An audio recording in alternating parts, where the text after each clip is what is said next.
ইরানের সাথে ইসরায়েল যুক্তরাষ্ট্রের সংঘাতের জেরে শনিবার দুপুর থেকে মধ্যপ্রাচ্যগামী সব ফ্লাইট স্থগিত করেছে বাংলাদেশ বিমান সহ দেশি বিদেশি সব এয়ারলাইন্স।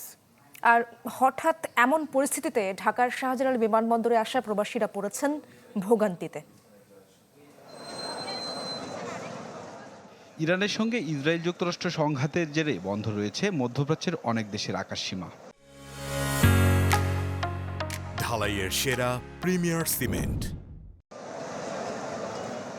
এতে বাংলাদেশ থেকে কাতার, কুয়েত, আরব আমিরাত, সৌদি আরব সহ মধ্যপ্রাচ্যের দেশগুলোতে স্থগিত করা হয়েছে সব ধরনের ফ্লাইট। যুদ্ধ পরিস্থিতির জন্য নিরাপত্তাজনিত কারণে মধ্যপ্রাচ্যের সব গন্তব্যে ফ্লাইট পরবর্তী নির্দেশ না দেওয়া পর্যন্ত স্থগিত রেখেছে বিমান বাংলাদেশ এয়ারলাইন্স সহ বিভিন্ন এয়ারলাইন্সগুলো। এতে চরম দুর্ভোগে পড়েছে বিদেশগামী যাত্রীরা। 6টা পিছে পরে এখন বলতেছে চেক ইন বন্ধ।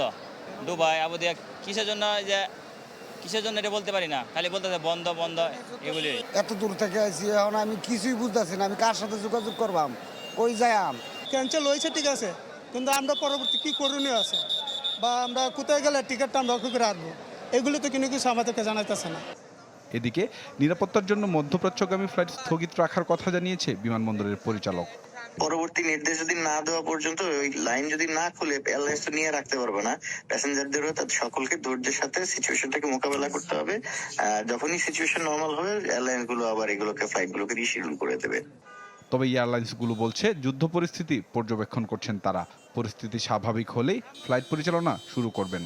আর ফ্লাইট বাতিল বা বিলম্ব সংক্রান্ত তথ্য যাত্রীদের SMS ও ইমেইলের মাধ্যমে জানানোর আহ্বান জানিয়েছে বেসামরিক বিমান চলাচল কর্তৃপক্ষ বেবিচক। সম্রাট হোসেন, চ্যানেল 24, ঢাকা।